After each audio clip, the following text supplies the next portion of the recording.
Hello, my name is Om Saran, and I will be giving you an overview of my research this summer on aluminium fiber-enriched PETG 3D printed composites.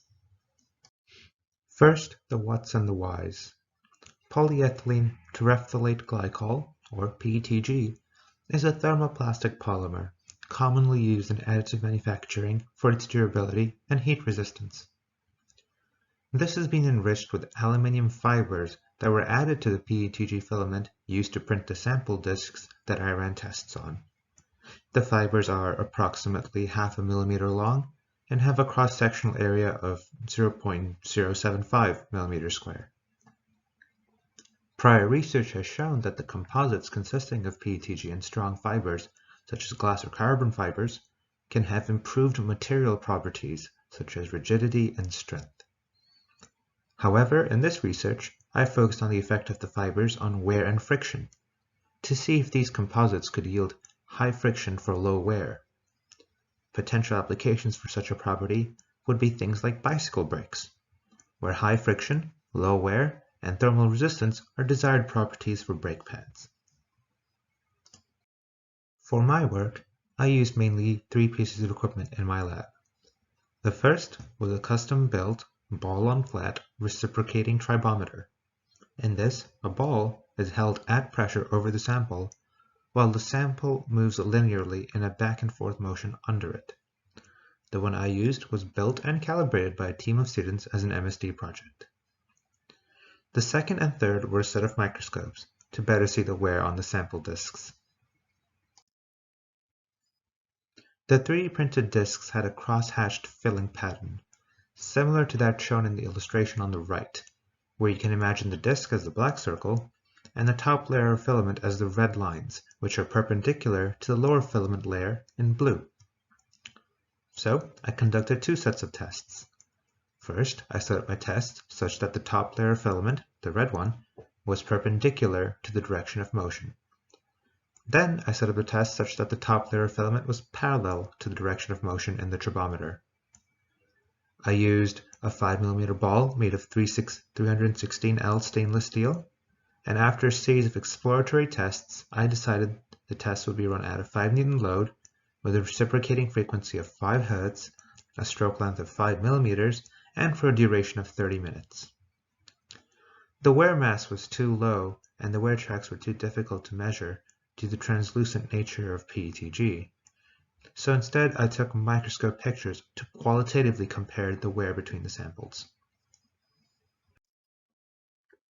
Here's a summary table of my first set of tests. It compares pure PETG discs as a baseline with those that had 5, 10, 15, and 16.5 by weight concentrations of aluminium fibers. In the case of the 16.5 discs, 11.5% was the same fiber as before, but 5% was a longer fiber with a length of 1 mm instead of half. These longer fibers may help account for the more erratic results obtained from the 16.5% aluminium samples, as can be shown by the larger standard deviation that is on their tests. Here is a quick visualization of the results on the previous slides. The 5%, 10%, and 15% tests all showed similar results in the middle of the graph. All of the composite samples showed higher coefficients of friction, or COF, than just the PETG samples, which are present in blue on the far left. The variability of the 16.5% samples is also visible on the far right. Here are some graphs of the friction over time for the composites. These are shown in comparison to the black line, which represents one of the PETG plots. The difference in behavior of the 16.5% samples is clearly visible.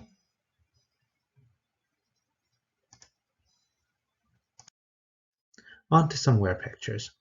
Here we have some representative pictures from each material taken at 50 times magnification. The ball did not go through the first layer of filament, and this likely makes the orientation of the filament even more important. While it's hard to draw conclusions from these pictures, it does appear that the 10% sample and the 5% sample had slightly narrower or comparable wear scars. Here are some pictures taken at a 16 times magnification. Note how difficult it is to identify any clear wear tracks on the translucent surface of the pure PETG samples. The irregular natures of the scar is highlighted in the other images.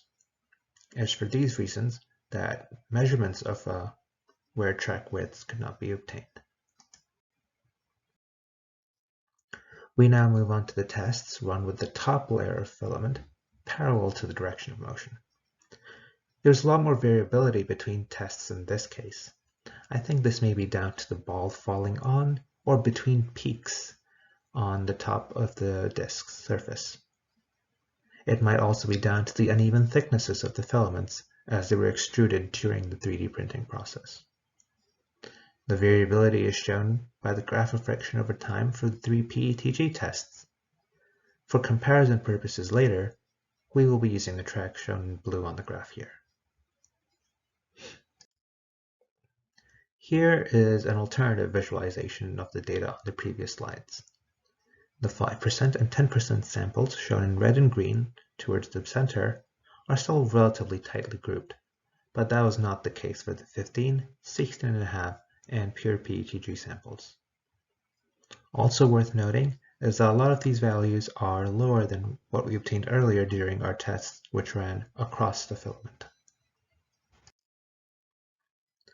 In these friction over time graphs, it's clear that the 5 and 10% composites showed higher friction than the 15 and 16.5% composites, and that they also performed better than the PETG samples.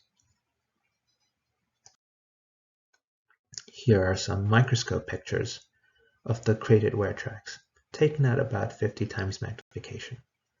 It's hard to see the boundaries of the tracks in this case, and so no major differences between them can be definitively nailed down. It's safe to say that the tracks are comparable. From the results, it was obvious that the direction of motion had a significant effect on coefficient of friction values and on how those coefficient of friction values were spread out between various tests run under the same conditions. When motion was across the filament, all the composites, except the 16.5% ones, had a tight grouping of coefficient of friction values. And all composites had higher values for friction than the baseline PETG samples. However, when motion was along the filament, the results were much more varied, with only the 5 and 10% concentration samples showing any consistency. The behavior of the 16.5% samples was somewhat erratic in both sets of tests, and this may be down to the long and short fiber combination that was used for that particular set of disks. Overall, the 5 and 10% weight percentage fiber composites appear to be a better choice, since they yield higher friction values, in some cases, especially along the filament, much higher friction values, while showing somewhat comparable wear to the baseline PETG samples. To further develop this research, I have a couple of ideas. First, I will be moving on to try and use a pin-on-disk turbometer, where the sample will be spun under the pin. This will allow faster speeds of contact, and will also help reduce the influence of filament direction on the final results. To get a better estimate of wear and more quantitatively compare it, I will also look into using a different pin or ball design to increase wear so that it can be measured and compared between samples. For further research, it would also be interesting to run more tests to determine what influence fiber length and cross-section has on the wear and friction values that I obtain. Before concluding, I'd like to make a few acknowledgements. First, to Dr. Iglesias, my supervising professor who has supported and advised me in all this research to help me produce the best work possible. And to Dr. Guo, my mentor, who patiently taught me everything there was to know about the lab and gave me access to much of her time and experience. I would also like to thank the Dean's Office at the Kae-Glusson College of Engineering, which provided a significant portion of the funding for this research. And I also thank Dr. Men, who provided the samples and data that got this project started and originally floated the idea of it to Dr. Iglesias. Here is a list of the references cited earlier in the presentation. They're also included in the video description. Thank you.